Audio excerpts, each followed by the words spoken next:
ஆனால் விஜய் இப்போ உங்கள் ஊருக்கே வந்திருக்காரு, உங்களை பார்க்க இந்த தருணம் எப்படி இருக்கு? ரொம்ப சந்தோஷமா இருக்கு. சொல்ல போனா நைட்டு தூக்கமே இல்லை. மேக்ஸிமம் எப்படா வருவாங்க அண்ணா அப்படின்ற ஒரு வெயிட்டிங்ல தான் எல்லாருமே இருக்கோம்.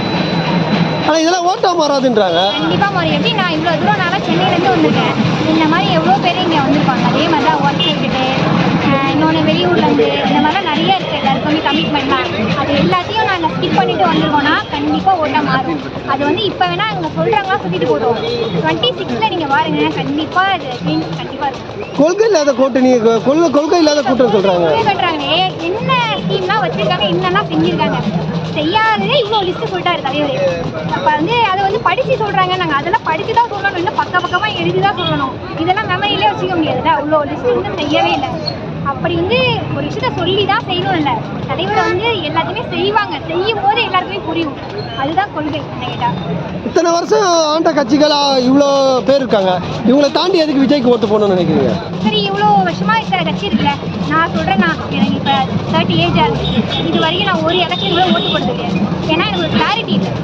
யாருக்கு போடணும் ஒரு கிளாரிட்டி இல்லாமல் நான் அப்படியே வந்து ஒரு ஓட்டு போடணும்.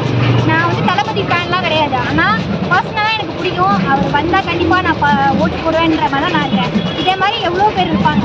ஓகேவா? நாங்கள் வந்து ஒரு சேஞ்சஸ் பார்க்குறோம். மெயினாக எங்களுக்கு உமன் சேஃப்டிலேருந்து எல்லாமே இருக்குது. நான் லேடிஸ் பேசுறதுனால சொல்கிறேன். இந்த மாதிரி நிறைய இருக்குது ஒரு ஒருத்தவங்க. ஸோ ஒரு சேஞ்சஸ்க்காக நாங்கள் கண்டிப்பாக தளபதி பார்க்கணும். இது வேடிக்கை பார்க்க வந்த கூட்டம், இவர் வேடிக்கை காட்டுறாருன்றாங்க. வேடிக்கை வந்து சொல்றது யாரோ அவங்க தான் வேடிக்கையா பேசிட்டு இருக்காங்க. எங்களுக்கு வந்து கண்டென்ட் அவங்க தான் எடுத்து கொடுத்துருக்காங்க.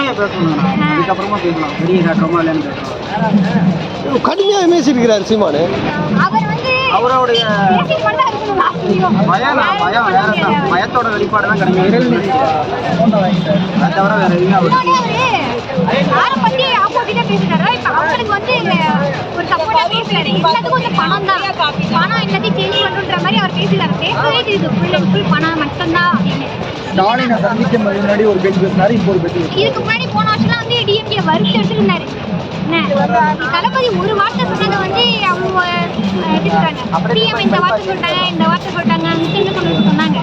ஆனா அவர் இதை விட கடுமையா எவ்வளோ பேசிட்டாரு. அதெல்லாம் வந்து பெருசா வரல. ஏன்னா அவர்லாம் அந்த அளவுக்கு ஒர்த்து இல்லை. ஆனா இங்க தளபதி ஒர்த்து. அதனால அவர் எது பேசினாலும் பயப்படுறாங்க. பயப்படுறதுக்காக கண்டென்ட் அவங்களே ரெடி பண்ணிருக்காங்க. எங்களுக்கு கூட்டணி போனாதான் அவர் கேட்பாரு அப்படின்றாங்க விஜய். கூட்டணி இல்லைனாலும் தலைவர் தனியா நின்னாலும் ஜெயிப்பாருங்க. அவங்களுக்கு நாங்கள் இவ்வளோ பேர் இருக்கோம். ஜெயிப்பாருன்றீங்க? கண்டிப்பா ஜெயிப்பாங்க.